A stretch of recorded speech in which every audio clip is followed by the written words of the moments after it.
مساء الخير يا فنانين. في الفيديو اللي فات اتعلمنا الانواع بتاع الورنيش وعرفنا الفرق بينهم. تمام. المره دي هنجرب عملي. معانا اول ورنيش مائي. اهم حاجه لازم تستخدمها اللي هو GLC.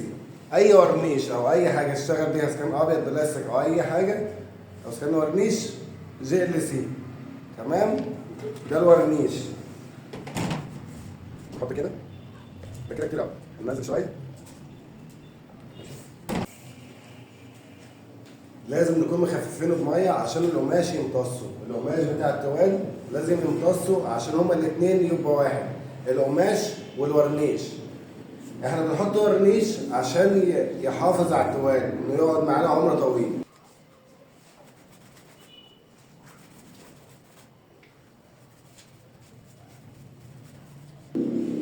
كده حضرنا التوال كويس.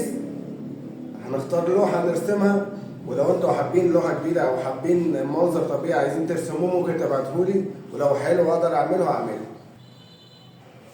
كده خلصنا الورنيش المائي. في فيديو تاني مش دلوقتي يعني هبقى اوريكم برضو الورنيش اللي هو بيتحط عليه التنر. تمام كده. شكرا ليك.